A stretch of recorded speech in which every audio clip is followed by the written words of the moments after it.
अरे, इंद्रधनुष अपने घर के सामने तक आ गया है। अ, कहाँ है साहब जी? मैं तुम्हारे बारे में बात कर रहा हूँ। तुम ऐसे दिया लगा कर खड़ी हो तो पूरा इंद्रधनुष हमारे घर के सामने आकर रुक गया है, ऐसा लग रहा है। हाँ हाँ, साहब जी कुछ ज्यादा ही एनर्जेटिक लग रहे हैं। इस एनर्जी के साथ नहा कर आए हैं। नहाना कोई बड़ी बात है क्या? 2 मिनट के लिए खुद को मछली समझकर नहा लेंगे।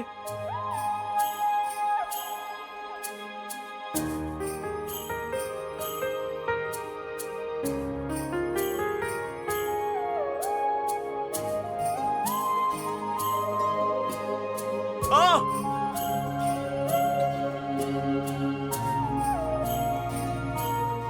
क्या हुआ साहब जी? अपने ठंडे दिल को इस बकेट के अंदर डाला है क्या तुमने? पानी तो बहुत ज्यादा ठंडा है। आप नहाने के लिए कह रहे थे ना? इससे कैसे नहाऊंगा नैनी? रोज तुम गर्म पानी देती हो ना।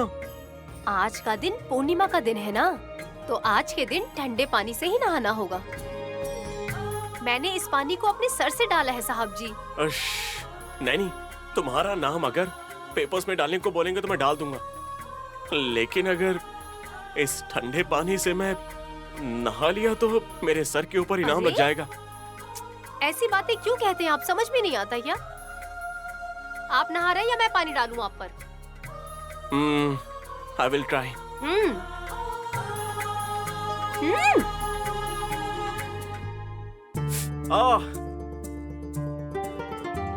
थोड़ा धूप आ जाए उसके बाद नहाऊंगा नैनी। आपके हाथ से पूजा करवानी है, इसलिए जल्दी से नहा लीजिए आप। अगर आप नहीं नहाएंगे ना तो पूजा का मुहूर्त चला जाएगा। हाँ, तुम ऐसे बोल रही हो तो मुझे नहाना ही पड़ेगा ना। हाँ, अब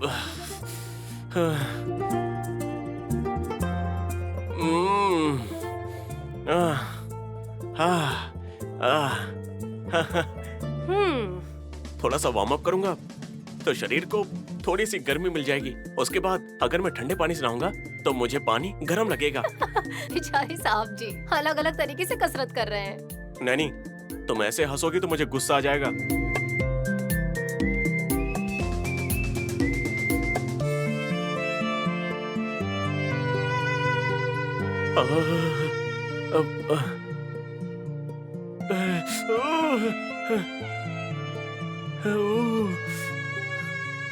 बस बस बस बस नैनी, बस बस।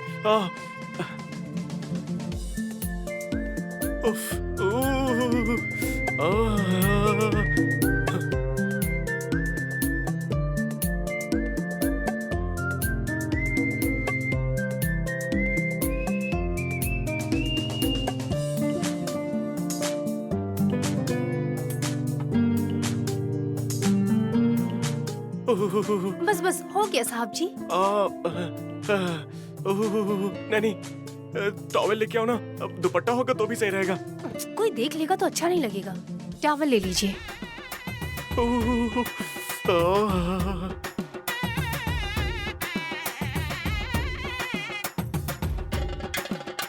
अब से किसी भी त्योहार पर मुझे ठंडे पानी से नहाने का कंडीशन मत रखना। नहीं रखूंगी। पहले आप जल्दी से सर पोंछ लीजिए, नहीं तो आपको बुखार हो जाएगा। तुमने कहा था ना कोई पूजा है, तो उस कपूर को जला के मेरे हाथ में रख दो। उसकी गर्मी से मेरे शरीर की ठंडी दूर हो जाएगी। इतनी ठंड लग रही है आपको? हाँ, तुम्हें क्या पता कितना कांप रहा हूँ मैं। तो फिर दोनों हाथ ऊपर करिए आप। किस लिए? ऊपर करिए, बताती हूँ। ठंड कम करनी है ना? हाँ हाँ, जो करना है करो, बस ठंड भगा दो। हाँ।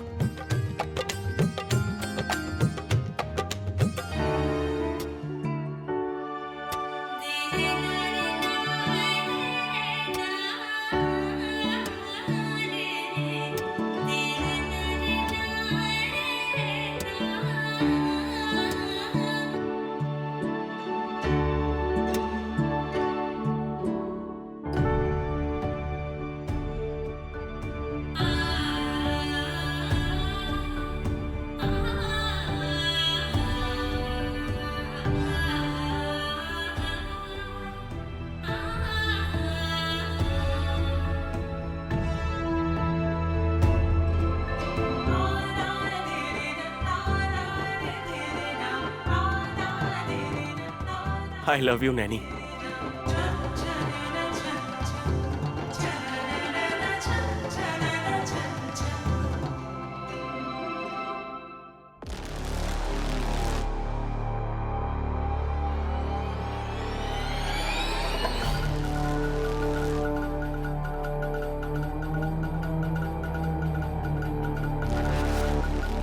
विक्रांत जी, सुन रहा हूँ मैं। पता है आज मेरा उपवास है। तो फिर ये थाली लेकर क्यों आई हो? मेरे लिए लाई हो ऐसा मत कहना, मैं कहीं भी बैठकर नहीं खाता। ये तो खाली है। कम से कम लोटे में तो पानी है ना, या फिर वो भी खाली है? पानी से ही तो पैर धोते हैं ना, तो तुम ऐसा क्यों कह रहे हो? क्या विशाल प्रो घर आ रहा है? नैनी भाभी का स्वागत सुमन इस तरह से करने वाली है? तुमने कुछ ज्यादा ही सोच लिया है विक्रांत। बचपन से इसने नैनी की सेवा तो की नहीं होगी। दीदी का पैर दबाने को कहा तो दबाया नहीं, और ये भला जाकर पानी से स्पेशली इसका पैर कैसे धोएगी?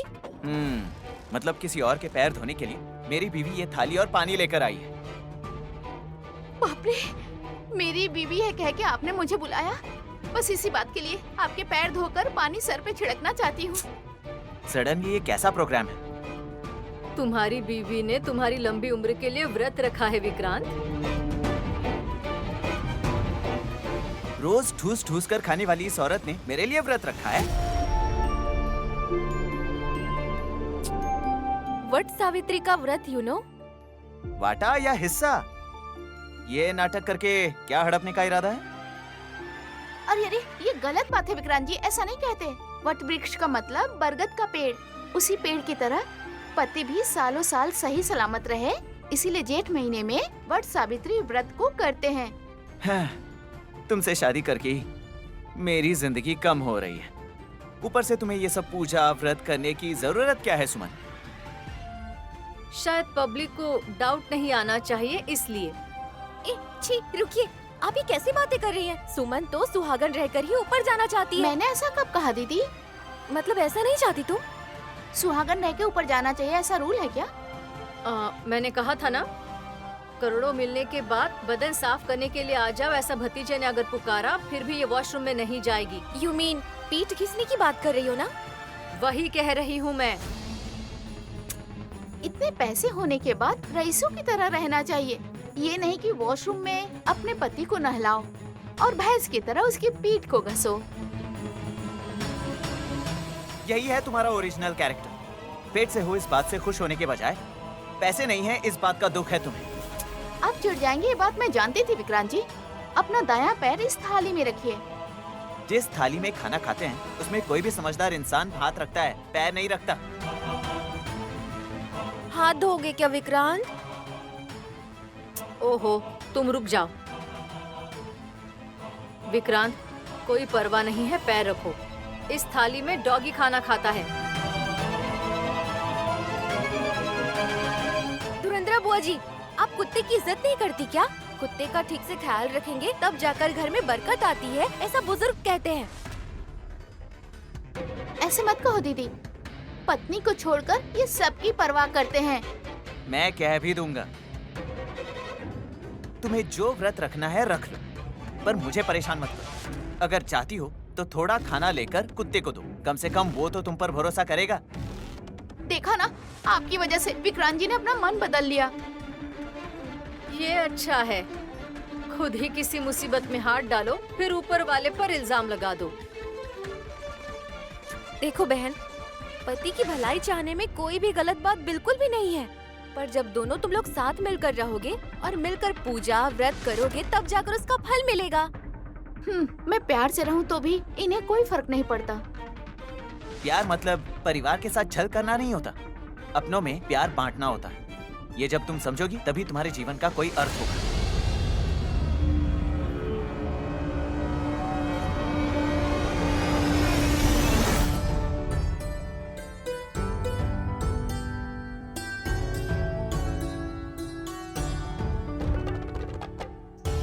इकबाल भाई, साहब को बुला लूं क्या? वो लोग एक दूसरे के साथ ही रहते हैं तो वो साथ में ही आएंगे।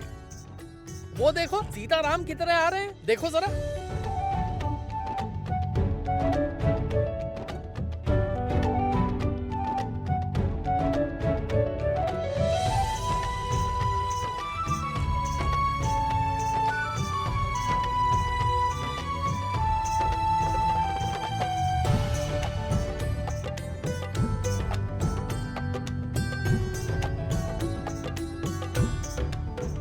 मंगवा लिया क्या?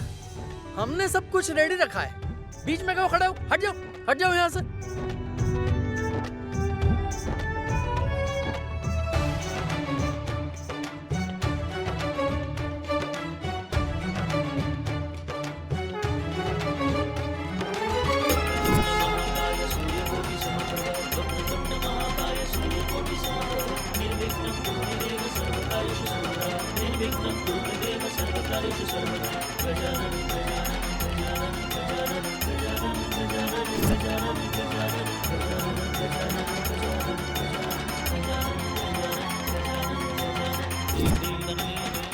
दीदी ये लीजिए। ठीक है।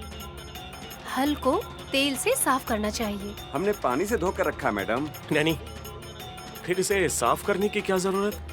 साहब जी, अगर तेल से औजार को साफ करेंगे तो जंग नहीं लगेगी।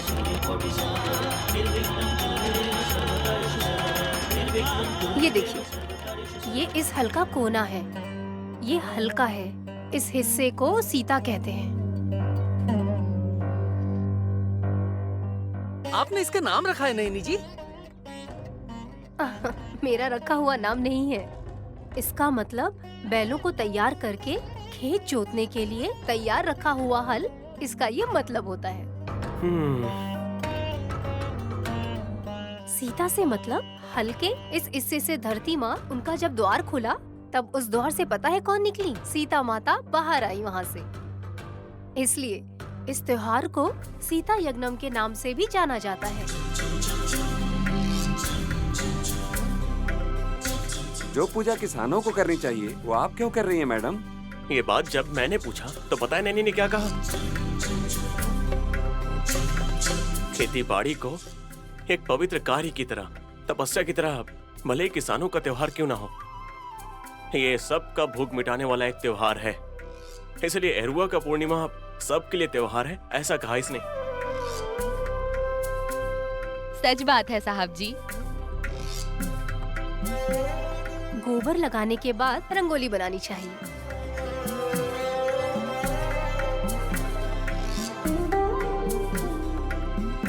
नैनी जी, धरती माँ तो बहुत खुश हो जाएगी। ऐसा नहीं लग रहा है कि आप गोबर लगा रही हैं। आप धरती माँ के चेहरे पर चंदन लगा रही हैं।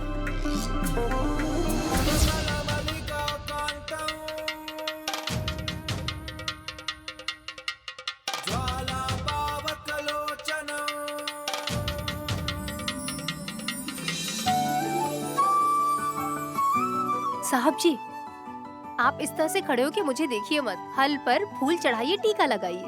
तुम्हारे सर पर फूल लगाने को कहोगी तो मैं पल भर में लगा दूंगा। लगाऊं क्या? बहुत हो गई आपकी शरारत। चलिए पूजा करिए। आइए।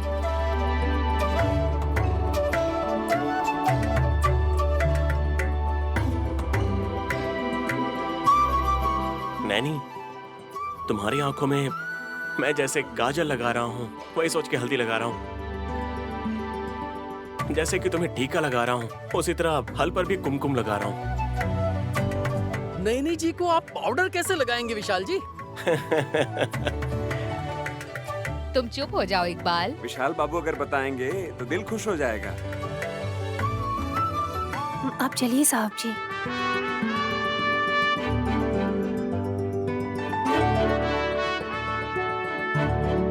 आप बताइए ना साहब जी। हाँ, हाथ में लेकर जैसे आटा गूंथते हैं, यहाँ पाउडर लगाकर गाल पर धीरे धीरे से। साहब जी, आप पूजा करने के लिए आए हैं, ये सब करने के लिए आए हैं? पहले हल पर फूल चढ़ाइए आप। हाँ भाई और बहनों, आज तो नहीं पर कल कभी भी आराम से बात करेंगे। पहले इस पूजा के प्रोसेस को ठीक तरीके से करते हैं। ठीक है साहब जी।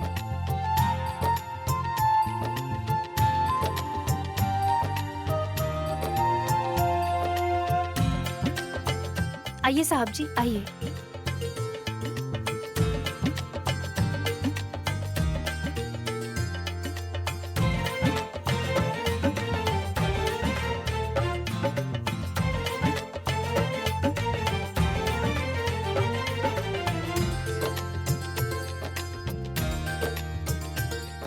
ये हार पहनाइए।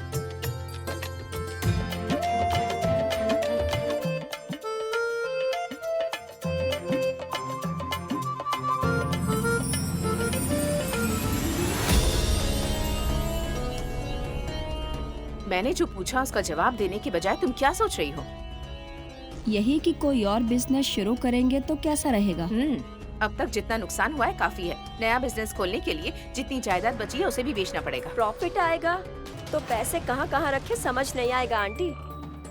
सच में अगर ऐसा होगा तो डिनर सेट से लेकर वॉश बेसिन तक सोने का बनवाएंगे। पर ये सब सपना है, हमारे खुद के सामान बेचना न पड़े। अगर तुम ही भरोसा नहीं रखोगे तो कैसे चलेगा? हाँ, हमारे पास सब कुछ है, पर कुछ ही दिनों में हमारे पास कुछ नहीं रहेगा, इस बात का टेंशन हो रहा है। लेकिन वो विशाल और नैनी जिस तरह मिल करके ये प्रपंच रच रहे हैं, धरती जोतने के लिए हल भी मंगवा लिया। जो बिजनेस शुरू करना चाहते हैं वो खेती करने जा रहे हैं क्या? उनके पास खेत है क्या आंटी? नहीं। मरने पर जलाने के लिए 6 फुट की जमीन भी नहीं है। तो फिर वो लोग हल क्यों लेकर आए हैं? बलराम की तरह शायद कंधे पर रख कर घूमेंगे। हमें शायद कॉमेडी लग रही हो, लेकिन नैनी तो इस बात को सीरियसली ले रही है आंटी। हल लाने के पीछे कोई ना कोई काम की बात तो जरूर है। तुम्हारे पास कुछ भी नहीं है, फिर भी हवा में तीर चला रही हो, और वो बिना पानी के जहाज चला रहे हैं। यही फर्क है। अगर सोचा जाए तो वो नैनी हमें सोच में डालकर कहीं आगे न चली जाए, ऐसा डाउट हो रहा है मुझे। आंटी, अगर हम आपस में बात करते रहेंगे तो हमें जो पता है सिर्फ वही पता रहेगा। अगर हम नैनी की बात सुन लेंगे तो शायद हमें नई बात पता चल जाए। फोन करके बोलो माँ, जो कान निकाल कर बाहर बैठे हैं उन लोगों को। उनके पास तो बेसिक मोबाइल फोन्स भी नहीं है। जिसके पास कम्युनिकेशन भी नहीं है वो कॉन्फिडेंट में जिए जा रहा है, और कमीशन लेने वाली तुम हमें भरोसा दिला रही हो। ऐसा तुम एक काम भी नहीं कर पा रही हो। वल्लभ, किसी को सुनाने के लिए बहुत टाइम बचा हुआ है। पहले हमें बाहर जाकर देखना होगा कि नैनी कर क्या रही है इस वक्त। नहीं माँ, वहाँ पर ब्रदर कहकर कॉलर उठाते हुए विशाल और जेठ जी कहकर बाहें उठाते हुए नैनी और अपनी छाती चौड़ी करके रहने वाले उन लोगों को देखकर मैं अपना वजन नहीं घटा सकता। इसे डाइटिंग समझ लो वल्लभ। अगर हम सक्सेस हो जाते तो वेट भी कर लेते। ऐसा भी क्या जायदाद के लिए वजन घटा दूं? एक हफ्ता और देख लो वल्लभ। उसके बाद कबाड़ी वाले की तरह अलग अलग घर घूमना पड़ेगा। वल्लभ, हर बात को तुम नेगेटिव मत लिया करो। किसी की मदद भले ही ना हो, खेती करने के लिए जमीन भी ना हो, जोतने के लिए नैनी क्या हल लेकर आई है, ये तो पता करना होगा ना। तुम्हारी मर्जी।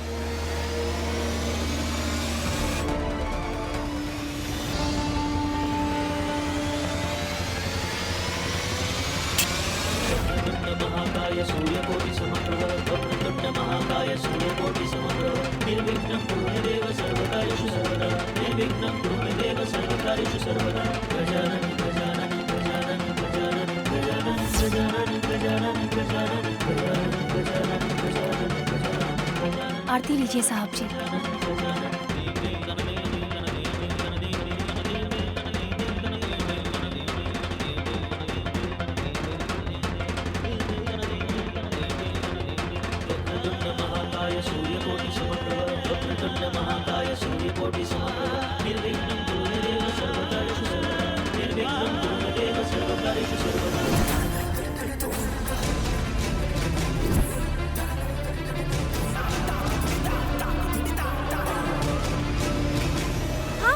चलिए चलिए चलिए, जल्दी से जाकर आरती लेते हैं। वो चलिए। क्या प्रसाद है जिसे तुम अपने मुंह में ठूसना चाहती हो? इतनी जल्दी क्यों है तुम्हें? ओहो, चलिए ना धुरंधर बुआ जी।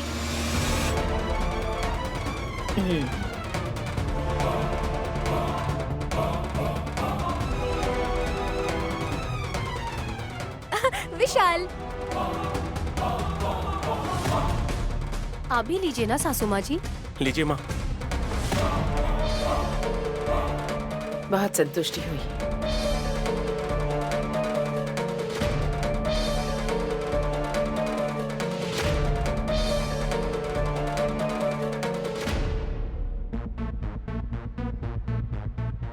आप भी यहाँ पर आई हैं, इस बात से बहुत खुशी हुई सासू माँ। हम पूजा के लिए नहीं आए हैं। तुम लोग यहाँ क्या कर रहे हो ये देखने आए हैं। जोतने के लिए आए हैं, उसी के प्रारंभ के लिए हम ये पूजा कर रहे हैं। यहाँ तो खेती नहीं है, तो हल कैसे जोतोगे? ब्रदर, जोतने के लिए सिर्फ खेत का होना जरूरी नहीं है, बस जगह हो काफी है। तुम्हारी बीवी को अगर एक कदम भी जमीन दी तो वहाँ वो कुछ भी कर सकती है बेटा। यू आर राइट माँ। नैनी अगर ठान ले तो ऐसा कुछ नहीं है जो वो हासिल ना कर सके। नैनी, रेडी हो ना? 1 मिनट साहब जी, धरती माँ को किसी की नजर नहीं लगनी चाहिए ना।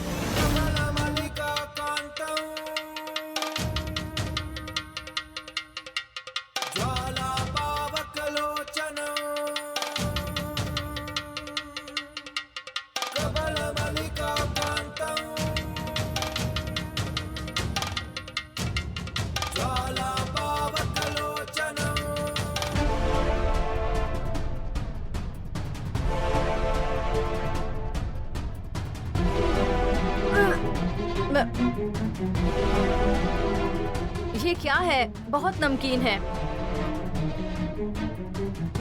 और इसकी स्मेल भी डिफरेंट है। तुम लोगों को टेस्ट करने किसने कहा? वो पानी है ही नहीं। पानी नहीं है तो पनीर है क्या? गौमूत्र है जेठ जी। मतलब? पूर्व दिशा में खड़ी हुई गाय जब वो गाना गा रही थी तब ग्लास लेकर आई थी मेरी बहन।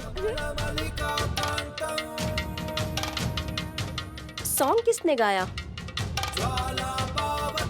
अरे इसकी तो तुम्हें अब तक समझ में नहीं आया? नो। गाय का गोमूत्र लेकर आए हैं ये लोग। छी।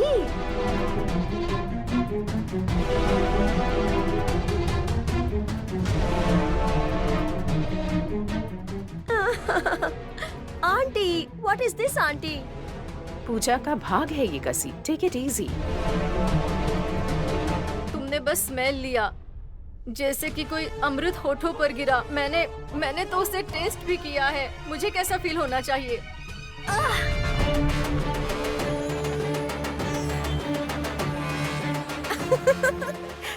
आपको तो आदत है ना धुरंधर बुआ जी। तुम चुप बैठो।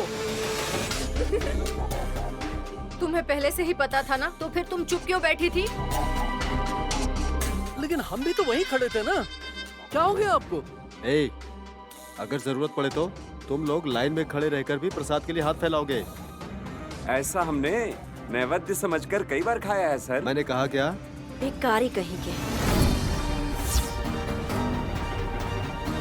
ए कशी, अपनी जबान पे काबू रखोगी तो अच्छा रहेगा, नहीं तो हल को जमीन पे चलाने से पहले तुम्हारी जीप पर चलाऊंगी मैं।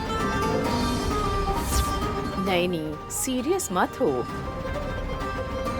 पूर्णिमा के दिन ही हल जोतने का जो तुम्हारा ख्याल है वो काफी अच्छा है, पर हल चलाने के लिए बैल कहाँ है तुम्हारे पास? हम सभी हाथ बढ़ाकर इसे चलाएंगे मैडम। तुम लोग बैठ गए और हम लोग हल चलाएंगे ना, तो आप लोग उड़ जाओगे। ए, बस करो। 1 महीने की अगर तनख्वाह ना दे तो ठीक से खाना भी नहीं खा पाओगे, फिर भी हमारा इंसल्ट कर रहे हो। हमने मजाक में कहा सर। जोक था, सटायर मारा, इसीलिए तुम सब रिटायर्ड हो यही सोचकर 1 हफ्ता घर में ही बैठो। मतलब क्या है आपका? 1 वीक के लिए सस्पेंड कर दिया। कसी, अन्याय है ये।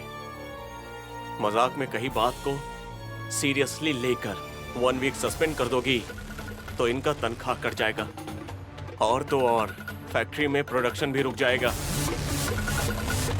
अगर नुकसान होगा तो हमें होगा, तुमको नहीं होगा। माँ, भैया को बताऊंगा फिर भी समझ नहीं आएगा, इन्हें आप ही समझाइए। विशाल, वर्कर्स ने जो जोक मारा उससे वल्लभ हर्ट हुआ। वो जब तक उसे वापस हर्ट ना करें तब तक वो सैटिस्फाइड नहीं होगा।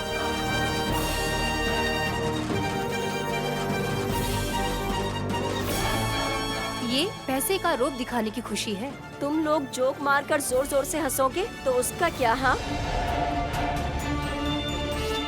ओके भैया, अगर आप इन्हें कुछ बोलना चाहते हो तो उनके बदले मुझे बोलिए, मैं सब सह लूंगा। आपके ईगो को संतुष्टि मिलेगी, चलेगा ना? साहब, एक हफ्ता काम रोक दो, कोई परवाह नहीं, हम भूखे रह लेंगे साहब जी। हमारे लिए आप किसी की बात क्यों सुनेंगे साहब? नैनी दीदी, अगर आपको किसी ने कुछ कह दिया तो समझो हमको कह दिया। देखा ना वल्लभ, नैनी और विशाल को कुछ कहेंगे तो इन्हें कुछ कह दिया ऐसा लग रहा है। तो फिर एक काम करते हैं, ए, तुम सब लोग मिलकर खेत जोतने के लिए हल चलाना चाहते थे ना, उसके बदले केवल विशाल ही हल उठाएगा और उसके पीछे पीछे उसकी पत्नी हल जोतेगी।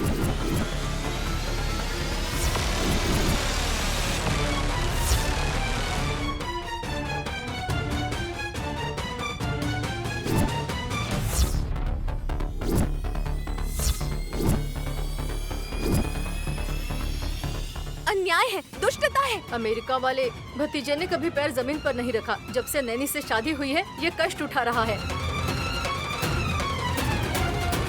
इंसानों के जीवन में मुसीबतें आती जाती रहती है बुआ जी, लेकिन कंधों पर जिम्मेदारी उठानी चाहिए। वजन क्यों उठाए बताइए मुझे?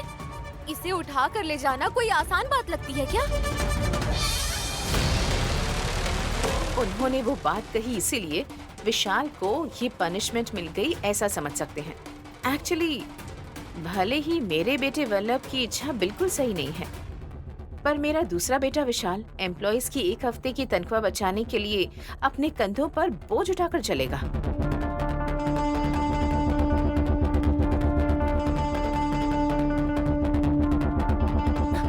साहब जी, जेठ जी के बुरे इरादे पर आप कुछ। कोई बात नहीं नैनी,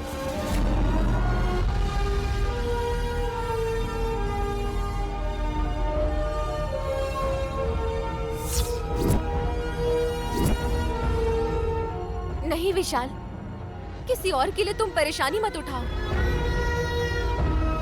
भाभी,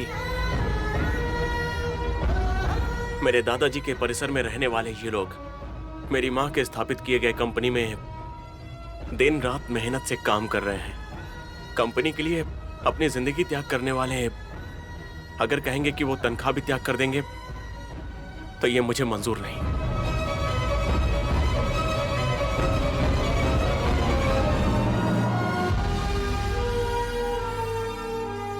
उनका कमाया हुआ हर एक पैसा उनके बीवी बच्चों के भविष्य के लिए है। ऐसे में अगर एक हफ्ता का तनख्वाह नहीं मिलेगा तो मैं चुप नहीं रहूंगा।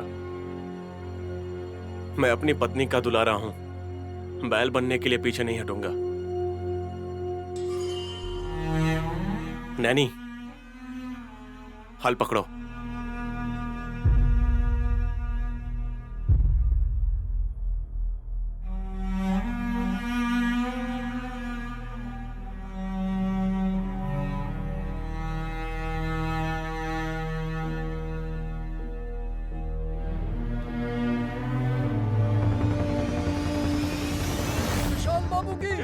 विशाल बाबू की, विशाल बाबू की, विशाल विशाल बाबू की, विशाल बाबू की जय।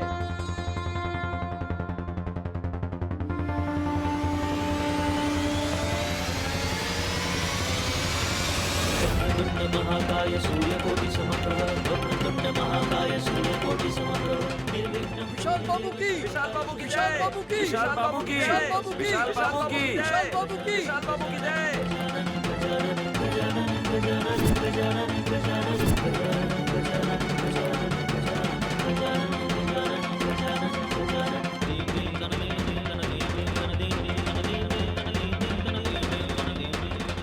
विशाल बाबू की जय। विशाल बाबू की जय, विशाल बाबू की जय, विशाल बाबू की जय, विशाल बाबू की जय, विशाल बाबू की जय। वक्रतुंड महाकाय सूर्यकोटि समप्रभ निर्विघ्नं कुरुदेव सर्वकार्येषु सर्वदा निर्विघ्नं कुरुदेव सर्वकार्येषु सर्वदा।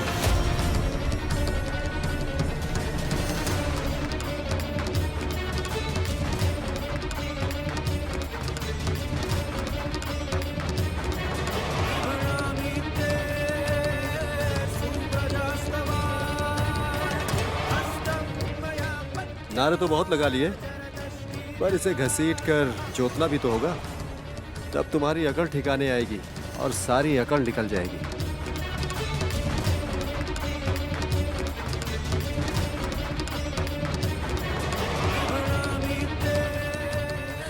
एक मिनट साहब जी।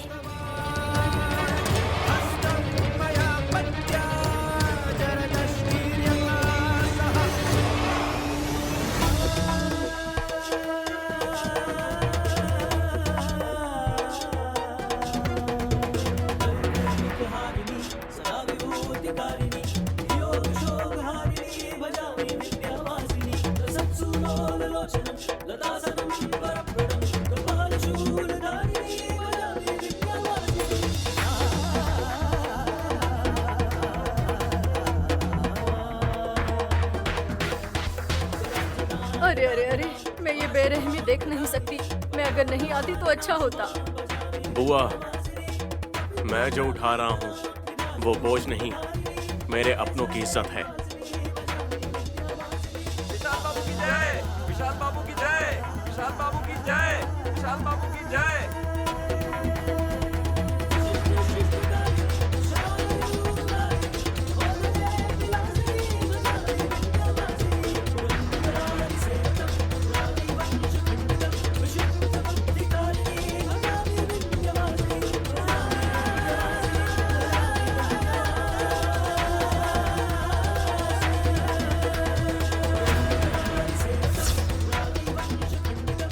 विशाल बाबू की जय, विशाल बाबू की जय, विशाल बाबू की जय, विशाल बाबू की जय, विशाल बाबू की जय, विशाल बाबू की जय, विशाल बाबू की जय, विशाल बाबू की जय।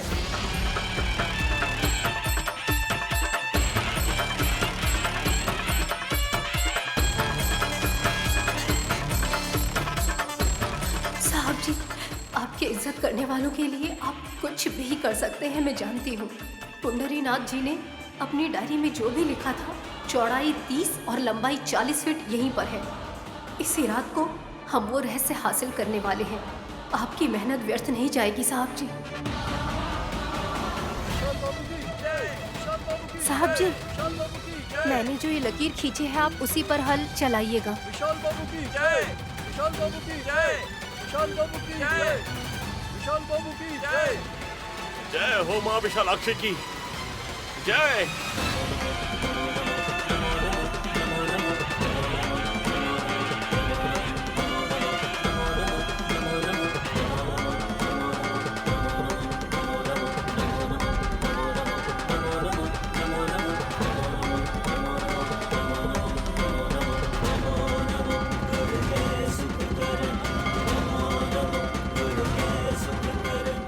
विशालाक्षी माता की जय हो।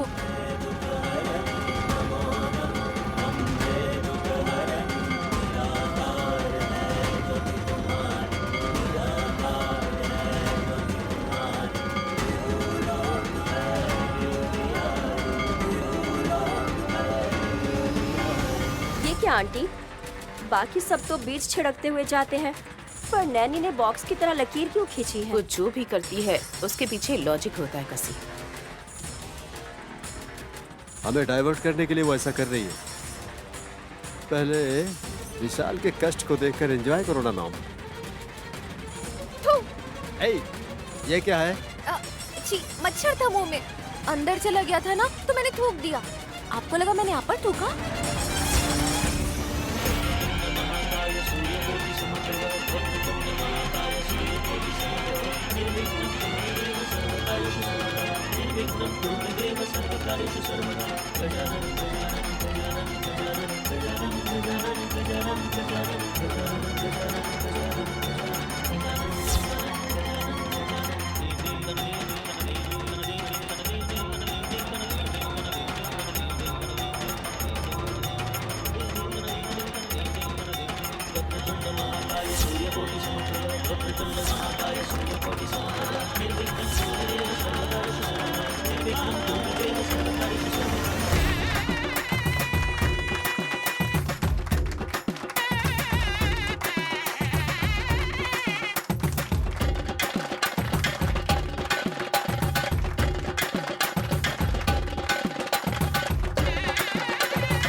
आप ऐसा क्यों समझ रहे हैं और आंखें फाड़ कर क्या देख रहे हैं?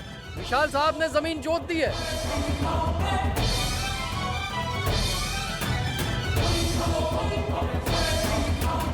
अगर आप कहते कि कंधे पे बिठा के जोतना है वो भी करते।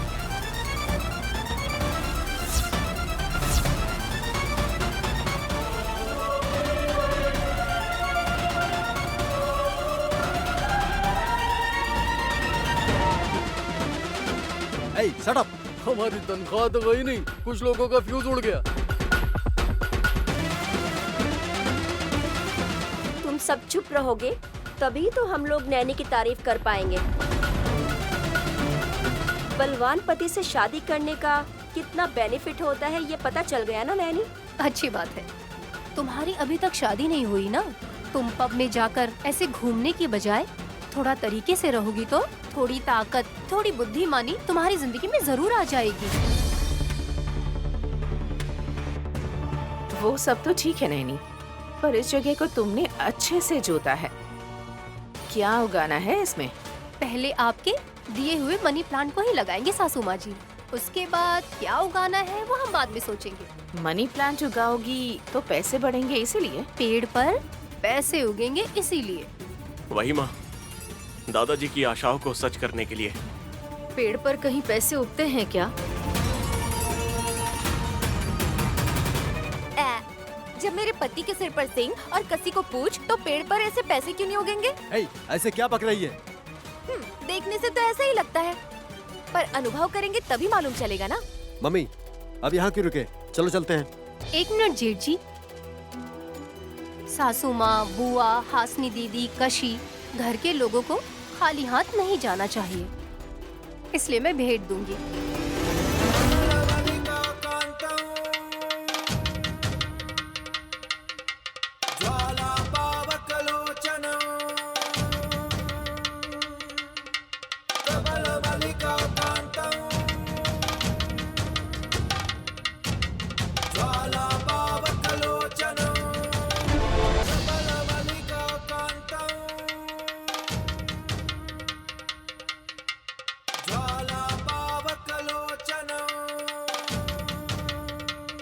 जल्दी आ जाना हास।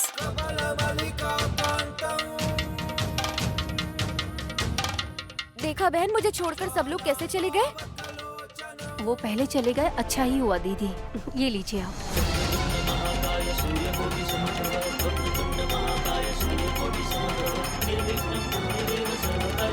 ये क्या है बहन?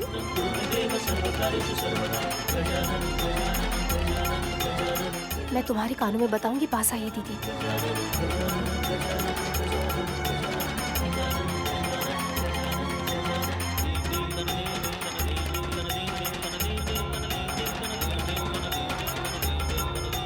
ओहो, इसके पीछे इतनी बड़ी कहानी है क्या? इस कहानी को आगे बढ़ाने वाली आप ही हैं दीदी। मैं संभाल लूंगी ना, तुम सब कुछ मुझ पर छोड़ दो बहन। बाय विशाल। बाय बहन।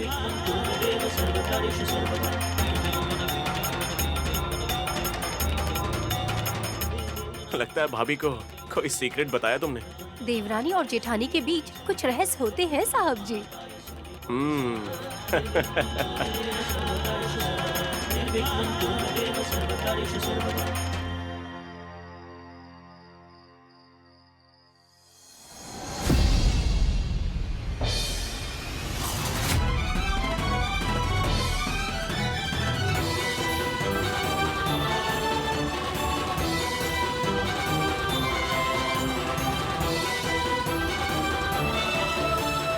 मम्मी, जेठ के महीने में देवी की पसंदीदा पूजा कर सकते हैं? तरह तरह के नाम बताकर हमारे सामने शो किया नैनी ने। मामले को जानने के लिए गए थे और उसने हमें पान का पत्ता दिया। अगर हजम ना हुआ तो चबाएंगे कैसे? वल्लभ, हमारा अच्छा हो इसीलिए भेंट दी है नैनी ने, पर उस नैनी को इन सब से क्या मिला, इस बारे में सोचना होगा। Correct aunty. खेत में जिस तरह की पूर्णिमा की पूजा करनी थी, उसने पुंडरीनाथ जी की जमीन पर की, मतलब उसके पीछे कोई ना कोई वजह तो जरूर होगी। जो पत्नी बहुत प्यार करती थी, पति को बैल बना दिया। अमेरिका से आने वाले के लिए ये सारा काम अब नया होगा। विशाल था इसलिए खींच पाया, अगर कोई और होता ना तो नैनी को खींच कर एक लगा देता। तुम लोग गलत समझ रहे हो। जो इज्जत के बारे में सोचता है वही एक काम करता है, ये सोचकर उसके खिलाफ जाते हैं। हल भारी होगा ये पता होते हुए भी यही मेरा काम है, ऐसा सोचने वाले विशाल जैसे लोग बीवी की बातों पर अक्सर पिघल जाते हैं। आंटी मैं समझ गई हूँ। और ज्यादा समझने के लिए बहुत कुछ है कसी।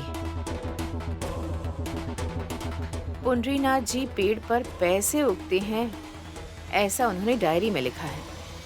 मनी प्लांट को गिफ्ट के तौर पर देकर जलील करूंगी ऐसा सोचा था, पर उसी को गाड़ कर पैसे बनाऊंगी ये कहकर मुझे ही उसने उल्टा जवाब दे दिया है। एक छोटे से पौधे के गाड़ने के लिए उंगली से अगर जमीन को खोदेंगे तो काफी होगा ना, उसके लिए हल पकड़ने की क्या जरूरत थी। ये वो बस्ती वाले जो बहुत दया दिखा रहे थे ना, सब उसके कारण हुआ है। जो किसी की दया दक्षिणा पर नहीं जीते हैं वो किसी की सहानुभूति पाने की कोशिश भी नहीं करते। आंटी आपने ध्यान दिया, डायरी में 13x40 मतलब मेजरमेंट लिखा हुआ था। ठीक उतनी ही प्लेस में नैनी और विशाल ने हल जोता।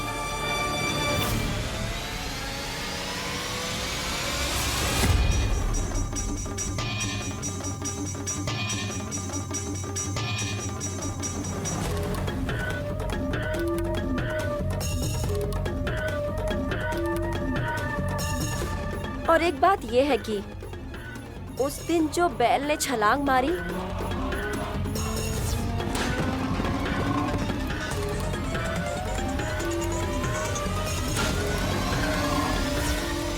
तो 10 पैसे का सिक्का नैनी के हाथ लगा था।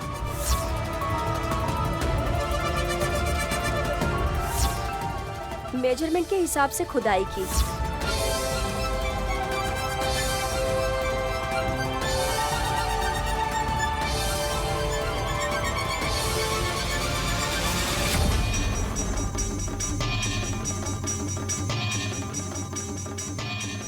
आपके दिए गए मनी प्लांट को उगाएंगे ये कहा उन्होंने। ये सब सोचकर लग रहा है जैसे डायरी में लिखा गया वो वैसा ही कर रही है। बात तो सही है। विशाल की कमर पर जो तावीज है उसमें पूर्णचंद्र दिखने वाली माँ की छवि है कहा था। आज पूर्णिमा है, पूरा चांद देख सकते हैं। उनके चेहरे को हम पहचान नहीं पाएंगे और हमारे घर का सारा फायदा वो उठा ले गए। उन्होंने डाउट भी एक्सप्रेस किया था। और उस मिरर के पीछे की हर स्टोरी भी है क्या? डराने वाली कहानी नहीं है वल्लभ, बस लुभाने वाली कहानियां हैं। आंटी हम बस्ती में जाकर नैनी आगे क्या करने वाली है सब कुछ आपको अपडेट देंगे। मैं नहीं आऊंगा। इस टाइम में रोमांस के अलावा कुछ नहीं होगा। उनके प्यार दुलार को देखकर बंगा रंगा माकू को एक्सप्लेन करने की जरूरत नहीं है। अरे जाएंगे तभी तो पता चलेगा ना। मुझे पता है ना, इसीलिए बोल रहा हूँ। कसी तुम जाओ, शायद हमारे लिए कोई इन्फॉर्मेशन मिले। Of course aunty, good night.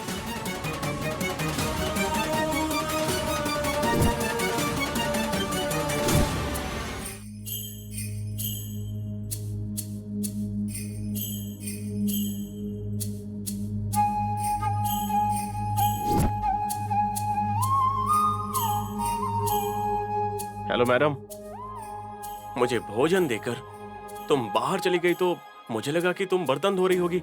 दही लेने के लिए मैंने तुम्हें नहीं पुकारा और मैंने खुद ही परोस कर खा लिया। साहब जी, मतलब आप अपना काम खुद कर पा रहे हैं। पर एक काम ऐसा है कि अगर तुम पास नहीं रहोगी तो नहीं होगा। क्या है वो? जब तक पास नहीं रहोगी तब तक नहीं होगा।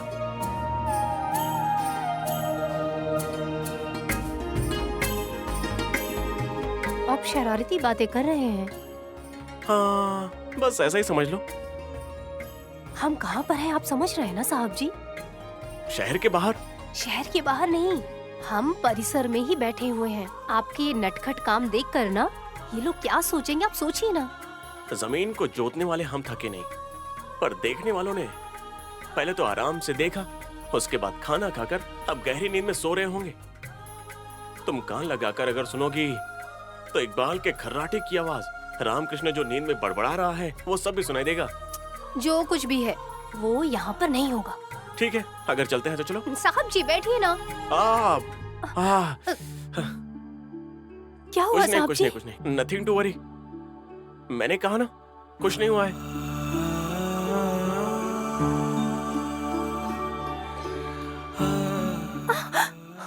अरे ऐसे क्यों देख रही हो? लाल हो गया है और सूज गया है साहब जी। हाँ तो क्या हो गया? जिस काम की आदत नहीं है वो अगर करेंगे तो इस तरह रंग बदलना तो आम बात है। साहब जी बहुत दर्द हो रहा है क्या?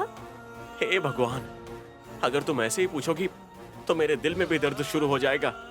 साहब जी अगर ऐसा हुआ तो आपने मुझे बताया क्यों नहीं? क्या कहता बताओ? अपनी शक्ल को अगर आईना ना हो फिर भी तुम्हारी आंखों में देखकर कैसा है क्या है सब देख लेता। पीठ के पास, कंधे के ऊपर, जब सूज गया है कितना सूजा है ये देखने की कोशिश करूं तो अब गर्दन अकड़ सकती है। रुकिए मैं तेल लगा देती हूँ तो आपको अच्छा लगेगा।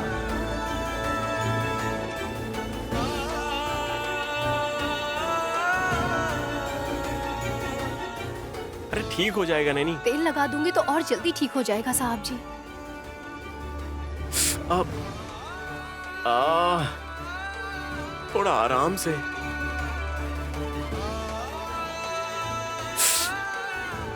जल रहा है क्या? ठंड लग रही है, पर अगर तुम ऐसे ही तेल लगाओगी तो मैं रोज इतना वजन उठाऊंगा। जैसे आपको कुछ हुआ ही नहीं है। बाहर आप ऐसा दिखा रहे हैं पर अंदर ही अंदर आपको बहुत दर्द हो रहा है। मैं महसूस कर पा रही हूँ। ये कार्यक्रम हम घर के अंदर रखते हैं ना, फिर एक दूसरे के शरीर पर। चंदा मामा बादलों के बीच छिप गए हैं, उनको देखना है। जो ताबीज बंधा था उसे खोलना है हमें। तब तक हम घर पर कदम नहीं रख सकते हैं तो साहब फिर तुम्हें मामा नहीं कहना चाहिए। हाँ, अब मामा, ओए मामा, चंदा मामा, ओए चंदा मामा। साहब जी ऐसे चिल्ला क्यों रहे हैं आप? हाँ, जब तुम 100 फीट दूर रहती हो तो तुम्हें बुलाने के लिए मुझे चिल्लाना पड़ता है। तो 4 लाख किलोमीटर ऊपर चंदा मामा तक आवाज पहुंचाने के लिए मुझे कितने जोर से चिल्लाना होगा पता है? ओए मामा। साहब जी अगर आप ऐसे चिल्लाएंगे तो कोई ना कोई आ जाएगा। हाँ आने दो, यहाँ हम कोई शरारत थोड़ी कर रहे हैं। जब तक हमारा काम खत्म ना हो जाए किसी को यहाँ नहीं आना चाहिए। हाँ, पता नहीं क्या पी रखा है चंदा मामा ने। हमसे छुपकर बादलों के पीछे जाके छुप गए। पता नहीं कब उठ कर आएंगे और पता नहीं हम घर कब जाएंगे। ओए चंदा मामा, अरे क्यों सता रहे हो? बाहर आओ ना।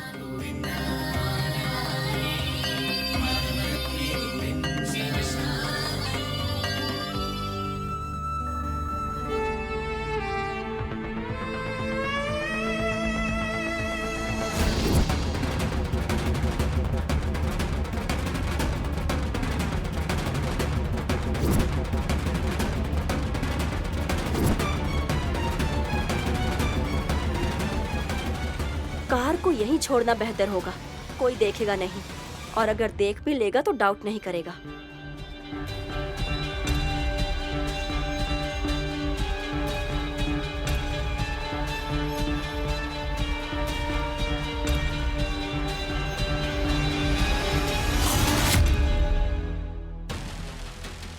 अच्छा जी, आप यहाँ बैठे हैं? तो क्या हर जगह रहने के लिए मैं कोई भगवान हूँ?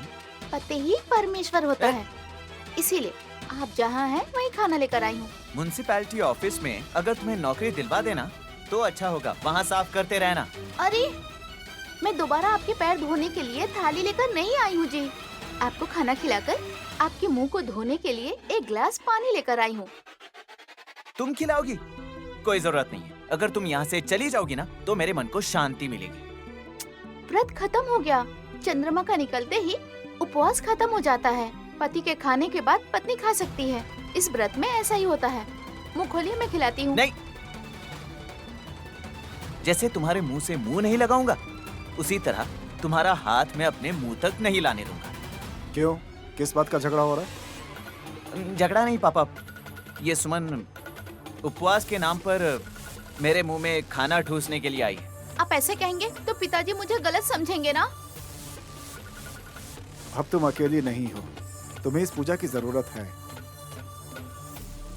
बचपन से ही मेरी नैनी दीदी बहुत पूजा पाठ करती थी, इसीलिए उन्हें आशीर्वाद के रूप में विशाल जीजाजी की तरह पति मिले। कम से कम अब अगर मैं पूजा और व्रत करूंगी तो ये मेरे पास आ जाएंगे पिताजी। इंसान की जिंदगी और मौत के बीच जो अंधेरा भरा जीवन होता है उसमें दिए की तरह प्रकाश देने वाला शादी ही होती है। जीवन अगर अंधकार है तो संसार तेल की तरह होता है और उसमें एक दूसरे के साथ खड़े पति पत्नी बाती की तरह होते हैं। गृहस्थी को आग से उजाला जरूर करना चाहिए लेकिन उसमें आग नहीं लगाना चाहिए। पापा आप इसे कितना भी समझाओ इसे समझ नहीं आएगा। उदाहरण छोड़ के सीधे सीधे बताइए ना पिताजी, तो मुझे जल्दी समझ आ जाएगा। तुम्हारी बड़ी सासू माँ गायत्री देवी की जायदाद कपूर की तरह पिघल रही है। अगर तुम लोग ध्यान नहीं दोगे तो भगवान के पास आरती करने के लिए साधन तक नहीं बचेगा।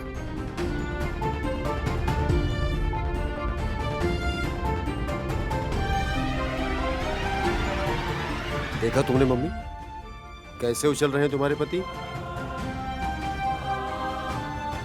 पति मतलब इनके ही पति ना? तुम बेकार के डाउट्स पैदा मत करो। अरे बिल्कुल नहीं बुआ जी। सुमन की तरह ही तिलोत्तमा सासू माँ ने भी अपने पति की लंबी आयु के लिए ही उपवास रखकर व्रत या मन्नत मांगी होगी ना।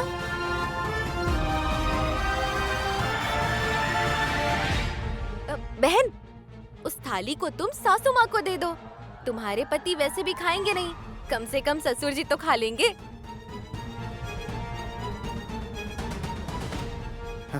ऐसा भाग्य मेरा कहाँ। ये सच हो जाएगा इस भ्रम में कहीं मेरी जान न चली जाए। इतना ताना क्यों मार रहे हैं? गायत्री दीदी पर आपका प्यार सालों साल बढ़ता ही गया है। वो इतने सालों पहले गुजर गई, फिर भी 19 सालों से आप तो अच्छे भले ही है ना। आपका क्या मतलब है भाभी? मेरे भैया देवदास बन जाए क्या? वैसे भी आपने लिकर का बिजनेस शुरू किया है ना, आपको तो शराब फ्री मिलेगी ससुर जी। इतने साल तक जिसने पानी तक ना पिलाया हो वो मुझे कुछ और क्या पिलाएगा। मैंने कुछ गलत तो नहीं कहा ना बेटी? अरे पापा अपनी तबीयत को क्यों बिगाड़ रहे हो? अरे तुम क्यों सलाह दे रहे हो ब्रो? तुम्हारी मैना को बोलना चाहिए ना। हे, क्या रे ये मैन क्या बोल रहा है? किसी तोते या मैना की बात नहीं हो रही है। आपको जिसे बुलाना है बुला लीजिए। अभी तक वो घर पर नहीं है, इसका मतलब कहीं न कहीं वो किसी को सलाह देने जरूर गई होगी। जो लड़की काम से बाहर गई है उसके बारे में ऐसा क्यों बोल रही हो? कौसी भले ही आपकी मंत्री है भाभी, पर उसका मंत्र काम नहीं कर रहा है। दिन ब दिन बिजनेस में लॉस हो रहा है। इसलिए पापा हमें थोड़ा संभल कर जीने के लिए कह रहे हैं। तो जाओ ना, तुम और सुमन भी कुदाल और फावड़ा लेकर काम करो। हम पे ऐसी नौबत नहीं आई है जेठ जी। कुछ महीनों के बाद हम पैसे वाले हो जाएंगे।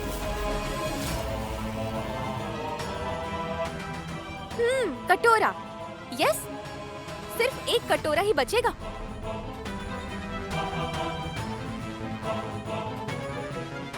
आज पूर्णिमा की रात है और आज की रात चांद पूरा दिखता है और हमारी जायदाद धीरे धीरे घट रही है। 550 करोड़ में से अभी बस 50 करोड़ ही बचे हैं, ऐसे एम्प्लॉइज फुसफुसाते हुए कह रहे थे।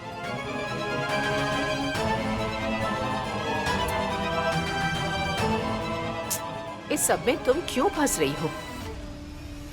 खाने में तो किसी चीज की कमी नहीं है ना? सुनने के लिए भी कुछ होना चाहिए ना। जिन बहुओं को रानी कहा जाता है उन्हें सब्जियों का मोल भाव ना करना पड़े, ऐसी नौबत ना है प्लीज। मम्मी ऐसे पीछे क्यों पड़े हैं लोग? तुम जो अपने साथ कसी को लेकर आए हो ना, उसी की वजह से सब हो रहा है। ए सुनो, क्यों बात बात पर तुम किसी को इल्जाम लगा रहे हो? अच्छा, कम से कम हम नुकसान हो या फायदा हो कोई बिजनेस तो कर रहे हैं, और तुम वो लैपटॉप सामने रखकर बिल्डअप देने के बजाय किसी काम के नहीं हो तुम। अगर एक हफ्ता रुकोगे ना तो कौन क्या बनने वाला है ये तुम खुद जान जाओगे। विक्रांत, झगड़ा मत करो। सामने आने वाली आपदा को देख करके सावधानी से काम करो बस। आप समझदारी से समझा रहे हैं, फिर भी इनडायरेक्टली सुना रहे हैं, ऐसा लग रहा है। मेरी बात अगर समझ लोगे तो फायदा ही हो जाएगा, नहीं तो तुम्हारी भी जिंदगी अमावस्या की रात बन जाएगी।